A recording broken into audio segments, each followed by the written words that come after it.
Doc the Metal Freak asks, a lot of people say wrestling in Puerto Rico can be a nightmare. How would you describe working there? And Patrick Hoberg asks something fairly similar. What's his craziest Puerto Rico story? Wow. Yes, Puerto Rico was, when I was there, very, very dangerous. Very dangerous. And I may have said this about Puerto Rico before, but when I was down there, the people thought the space program was fake and wrestling was real. I think I've said that before. Mm-hmm. But, I mean, they went to bed at night thinking, I hate that guy. And they legitimately hated the heels in Puerto Rico, especially me. Because I would go on TV and they are very nationalistic in Puerto Rico. You know, Puerto Rico has their own Olympic team. Did you know that? No, I didn't. They had their own Olympic team, or they did then. So when I went down there, I was the first heel to really trash talk the island. You know, they had other heels, but they would trash talk Carlos, one of the other baby faces, but I trash talk the people. You know, I would just say they need to learn English before we give them another dime of American money. And the men are kind of effeminate, which, that was the big one. And the women are just like unpaid call girls. Oh my God. That didn't set over well. And I just basically called them, just pieces of crap, and not as good as the American people, not as good as me, which is a form of racism that I could kind of talk about in those days. But they didn't want to hear that, and I don't blame them. But it got me a ton of heat. So when we went out, and I was with Cowboy Frankie Lane, and we were the tag team champions. And how we got started is we offered $1,000 silver dollars, not $1,000, but $1,000 silver dollars. And we had a container for it, see-through, and you could see all these silver dollars in there.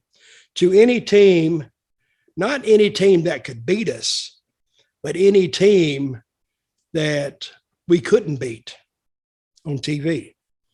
That meant that if 10 minutes, if we'd had a 10-minute draw, we would lose $1,000. So we ended up finally losing to Carlos Colon and one guy,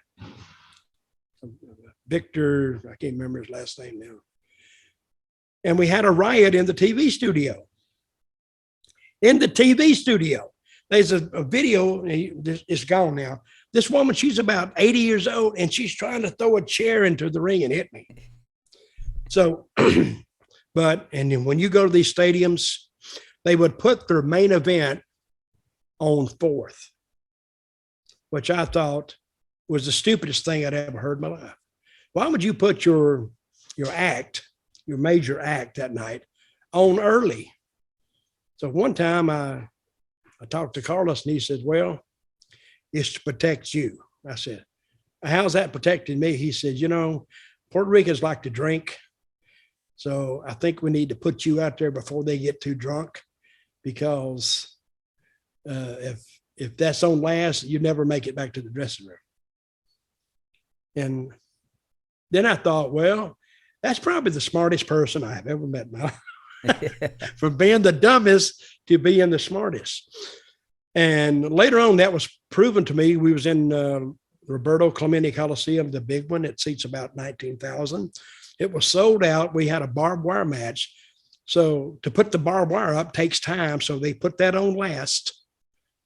And on the way to the ring, they never did get it up because the state athletic commission come around for some reason. Why would you regulate wrestling? They said that was too brutal. And it was a shoot. They said it was too brutal and it was too dangerous. And we couldn't have it. So on the way to the ring, they just had it laying by the ring just to show the people that they had brought it out there. And Carlos wanted to start the match before they got the barbed wire up. So on the way to the ring, we actually fought from our dressing room door, or from the back of the arena, to the ring. People were trying to get us on the way to the ring, not back. And so I got in the ring and I looked down there and I said, well, I got to be going right back through there in about 15 minutes. And I doubt if those son of a bitches are going to leave, because they're going to stay and they're going to really beat the crap out of us. And true, we lost the match. On the way back, they still trying to get us, punching, kicking. One cop looked at me, he said, what the hell did you guys do? I said, I don't know. It beats me, because somebody finally filled him in. But it was that morning, and that was a Saturday night. And the matches, Puerto Rican matches, they run long anyway. It was about 12:30 when we got back from the match. No wonder they were drunk. They've been drinking since 7:00. And I left that building at maybe 2:30 or 2:45 because they waited outside for us. That's crazy. What is? I've heard different items: bottles, batteries, rocks. Oh, what was the weirdest thing that you've been hit with? A dildo. Somebody threw a dildo, and it didn't hit me, but I had my hat down, and it hit and fell down. I went, well, that's unique. I've never seen that before. They would throw spark plugs. They would throw shards of broken glass. They would do that. Anything they could get their rocks. There was a guy who wrestled down there, and I booked him when I booked. His name was Exotico. Mm-hmm. He did like a little gay gimmick that you can't do now, but he did that. And he told me when he was a kid, he used to come to the matches with like a basket full of rocks and sell them for a nickel in the stands. So if he brought like 50 rocks, he'd make, I don't know, make $2 or $3. With $2 or $3, back in those days was, it's like $5, $6 now anyway. And he would sell them in the stands, and that's what they would throw. And sometimes they would throw bottles, like big wine or beer, and they sold beer in cups, but they would take those cups, especially the Coke cups, and they sold, Coke's in a cup, and they would fold it around the ice.